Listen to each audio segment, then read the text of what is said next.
અંકલેશ્વર નગરપાલિકાની સામાન્ય ચૂંટણીમાં રસાકસી ભર્યા જંગ બાદ જાહેર થયેલ પરિણામોમાં ભારતીય જનતા પાર્ટીએ ભવ્ય વિજય મેળવી સત્તા જાળવી રાખી છે। નગરપાલિકાના કુલ 9 વોર્ડની 36 બેઠકો માટે યોજાયેલ આ ચૂંટણીમાં ભાજપે 25 બેઠકો પર જીત મેળવી સ્પષ્ટ બહુમતી હાંસલ કરી છે।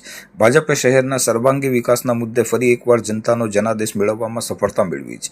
બીજી તરફ ગત ટર્મની સરખામણીએ આ વખતે કોંગ્રેસે નોંધપાત્ર દેખાવ કર્યો છે। કોંગ્રેસે કુલ 11 બેઠકો પર વિજય મેળવી નગરપાલિકામાં એક મજબૂત વિપક્ષ તરીકે પોતાની સ્થિતિ મજબૂત કરી છે। જોકે આમ આદમી પાર્ટી કે અપક્ષ ઉમેદવારો આ ચૂંટણીમાં પોતાનું ખાતું ખોલાવી શક્યા નથી।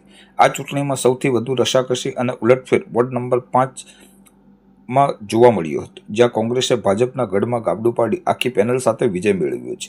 વોર્ડ નંબર 8માં કોંગ્રેસના જહાંગીરખાન પઠાણે 3588, બખ્તિયાર પઠાણે 3768, સબાના બીબી મલેકને 3476 અને સીતાબેન વસાવાને 3052 મતો મળ્યા હતા, જેની સામે ભાજપના કોઈ પણ ઉમેદવાર 1000 મતોનો આંકડો પણ વટાવી શક્યો ન હતો। તેવી જ રીતે વોર્ડ નંબર 5માં પણ કોંગ્રેસ પ્રેરિત પેનલનો દબદબો રહ્યો હતો। અહીં કોંગ્રેસના નફીસા બીબી કુરેશીએ 1989, યાસ્મીન શાહને 1789, નગીનભાઈ વસાવાને 1765 અને યુવા ઉમેદવાર વિનયભાઈ પટેલને 1528 મતો મળ્યા હતા। ભાજપ તરફથી જેનિશ મોદી અને તેમની પેનલે લડત આપી હતી, પરંતુ તેઓ પરાજિત થયા હતા। આમ અંકલેશ્વરમાં ભાજપે સત્તા તો જાળવી રાખી છે, પરંતુ વોર્ડ નંબર 5ના પરિણામે રાજકીય વિશ્લેષકોમાં ભારે ચર્ચા જગાવી છે।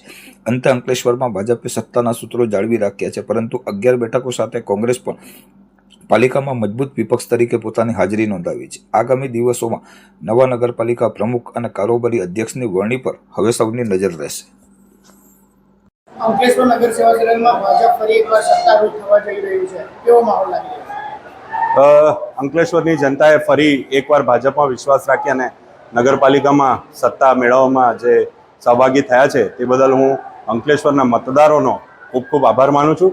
સાથે સાથે અમારા કાર્યકર્તાઓની મહેનતને હું બિરદાવું છું કે ફરી એકવાર અમે અંકલેશ્વર નગરપાલિકામાં ભાજપની સત્તા લાવવામાં સફળ રહ્યા છે।